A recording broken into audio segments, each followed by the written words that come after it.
Cowboys sign tight end Codey McElroy. Charean Williams, ProFootballTalk Those looking for big news out of Dallas as the NFL's free agency tampering period kicked off Monday were saddened as the Cowboys' only action involved signing a tight end who's best known for playing baseball. McElroy, 26, first played football in 2017 at Southeastern Oklahoma. He never played high school football, instead playing baseball.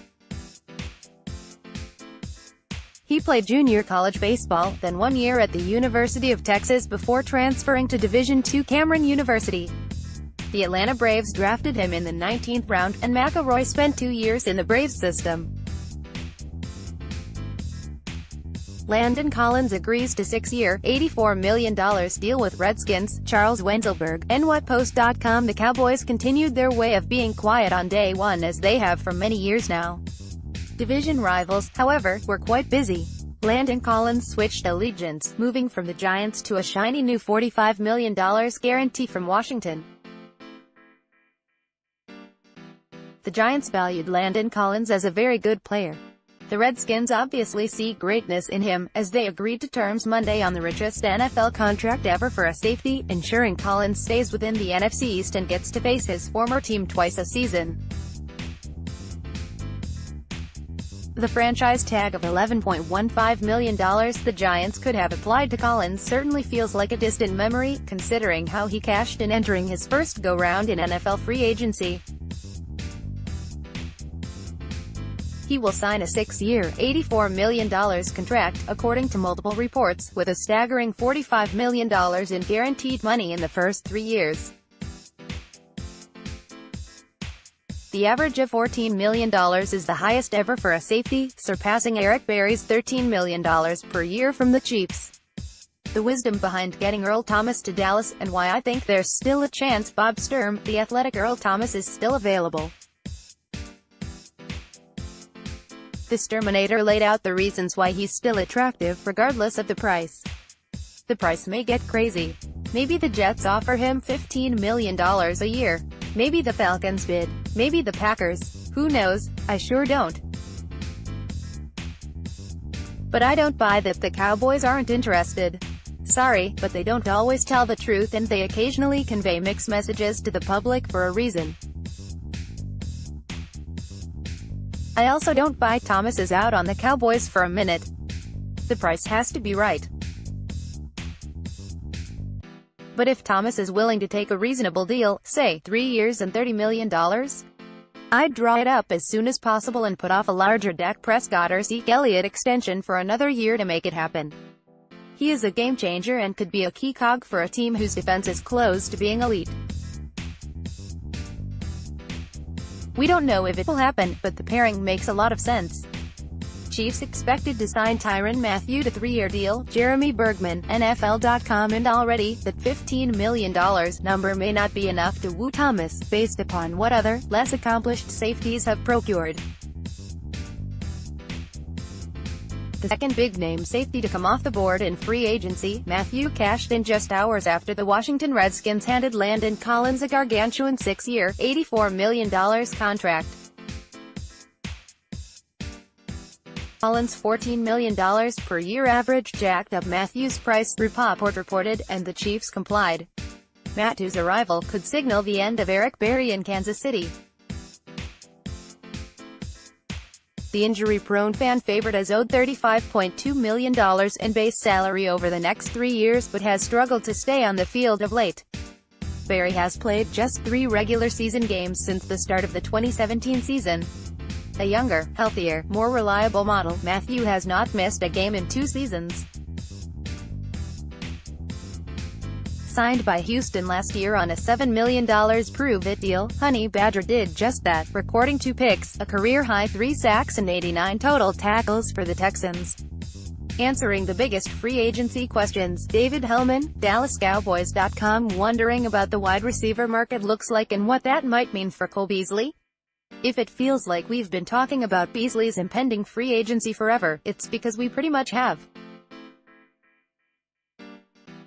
The Cowboys slot receiver has not been shy about discussing the topic on his Twitter account going all the way back to October. On Sunday afternoon, he had a timely reminder for everyone about what was awaiting him this week. It's been a long back and forth about what type of price the 5'8" receiver might command on the open market. Beasley caught 65 passes last year but seemed frustrated at times by his role, or lack thereof, in the offense. Meanwhile, reports around the league suggest that Beasley and other slot receivers like Adam Humphries and Jamison Crowder could be in line to earn $9 and $10 million salaries. Jamison Crowder agrees to deal with the Jets. Kareem Copeland, The Washington Post: Beasley's market might have jumped when the younger but less prolific Jamison Crowder, also a slot receiver, received $28 million over 3 years, with $17 million guaranteed. Assume Beasley gets something close to that. Jamison Crowder has agreed to sign a deal with the New York Jets and intends to leave the Washington Redskins via free agency, according to the NFL Network and other reports. Teams and free agents could legally begin negotiating deals on Monday, but none will be official until the new league year starts Wednesday at 4 p.m. The contract reportedly runs 3 years for $28.5 million with $17 million guaranteed. Crowder was a fourth-round pick of Washington's in 2015 out of Duke, and he developed into a dynamic slot receiver known for his quickness and elusiveness. The Jets are focused on adding offensive weapons to help quarterback Sam Darnold, the No. 3 overall pick in 2018, and are still in the market for an upgrade at running back. Former Dolphins coach Adam Gase was hired to replace Todd Bowles as coach in January. We won't even mention the fact Devin Funchess was given a 1-year, $13 million contract by the Indianapolis Colts. Nick Foles expected to sign 4-year deal with Jaguars. Jeremy Bergman, NFL.com. In totally expected news, Nick Foles is now a Jaguar. Foles landing in Jacksonville wasn't shocking in the least. Their pairing was rumored and expected ever since the Jaguars hired his former quarterbacks coach Jen DeFilippo as their offensive coordinator in January. From there, the dots were connected, and the dominoes fell in the right order. Philly exercised its team option on Foles in February, which the QB quickly voided for the sum of $2 million.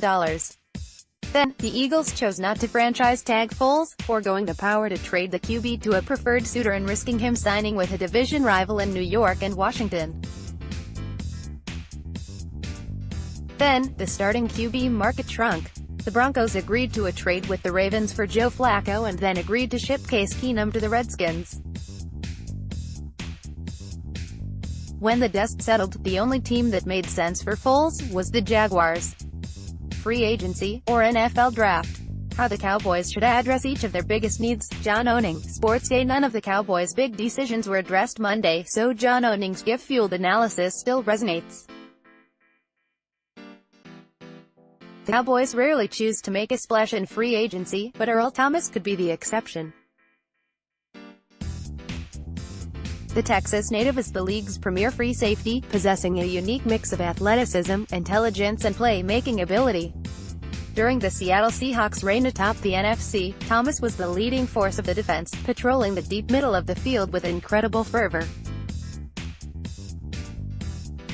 It should be noted that paying Thomas doesn't come without risks. He will be 30 years old when training camp opens while carrying a troubling injury history, as he's finished 2 of the last 3 seasons on injured reserve. Paying him carries the risk of value lost due to injury. Also, signing Thomas means the Cowboys would either have to move Xavier Woods from his best position, free safety, or maintain Jeff Heath as the starting strong safety, the same player who led all safeties in missed tackles against the run. Which NFL teams do the best job of spending their money? Steven Ruiz, for the win. Finally, with all this money racing around the NFL, it's worth pondering which NFL franchises get the most for their salary cap limited investments. Not surprisingly, it is the most successful teams. 9 of the top 10 teams made the playoffs. The Steelers, who might be the league's biggest dumpster fire right now, were the one team that didn't. Unfortunately, VAMP does not take team chemistry into account. No team outside of the top half of the league made the postseason. The Jaguars and Vikings are interesting case studies. Both teams are loaded with star talent, but by spending so much cap space on those stars, they were unable to build up the rest of the roster. And that really became a problem when those highly paid stars did not perform at a high level, or were dealing with injuries, which was the case in Jacksonville and Minnesota. We know spending money efficiently is important. But how important is it? I ran a regression analysis to try to figure that out and found that there is a very strong relationship between spending efficiency and a team's point differential. Honestly, this is a really good breakdown that has many future applications, well worth your time. By the way, your Cowboys ranked pretty high overall.